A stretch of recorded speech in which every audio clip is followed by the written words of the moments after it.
সৌন্দর্যের কারণে নিজের ভাইয়ের কাছে রক্ষা পেল না তার বোন। নিজের অন্ধ সুন্দরী বোনের গোসলখানায় চুপিসারে ঢুকে বোনের গোপনাঙ্গ দেখল তার ভাই। বলছি ২০০৯ সালের মুক্তিপ্রাপ্ত থাইল্যান্ডের একটি জনপ্রিয় মুভি উইনার্স অ্যান্ড সিনার্স।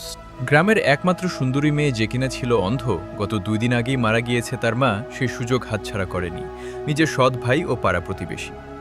নিনির মা বেঁচে থাকতেই সবার কুদৃষ্টি ছিল অন্ধ মেয়ে নিনির উপর, কেননা তিনিই ছিল গ্রামের একমাত্র সুন্দরী মেয়ে। নিনি যখন কোনো কাজে ঘরের বাইরে বেরোতো, সেই সুযোগে একের পর এক ঘরে ঢুকত পাড়ার সব বখাটে ছেলে পেলে। সঙ্গে ছিল তার সৎ ভাই। নিনির অজান্তেই ঘরে ঢুকে বসেছিল ১৫ থেকে ২০ জন তার গ্রামের বখাটে ছেলে। তারা ছিল সেই সুযোগের অপেক্ষায়, কখনো নিনি গোসলে যাবে। দুপুর হতে না হতে নিনির সৎ ভাই নিজেকে প্রস্তুত করে সবার সামনে নিজের উলঙ্গ শরীর প্রদর্শন করছিল। নিমির যেহেতু সৎ ভাই ছিল, সেই কারণেই জ্যাজ প্রথমে যাওয়ার সিদ্ধান্ত নেয়। সেই মুহূর্তে জ্যাজ উপরে ওঠে এবং নিমির গোসলখানায় ঢুকে বসে থাকে। কিছুক্ষণ পরেই নিমি চলে আসে। নিমি চোখে না দেখার কারণে অজান্তেই তার গায়ের জামা খুলে ফেলে। জ্যাজ দেখে বেশ আনন্দ উপভোগ করছিল, কিন্তু সে তার বোনের গায়ে হাত দেওয়ার মোটেও সাহস পাচ্ছিল না।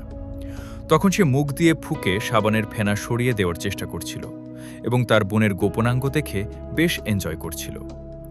এই মুহূর্তে নিমি যখন পা সরিয়ে ফেলে, তখন সে নিজেই অবাক হয়ে যায়। সেই মুহূর্তে জ্যাজ বাথটাবের পানি ছেড়ে দেয়।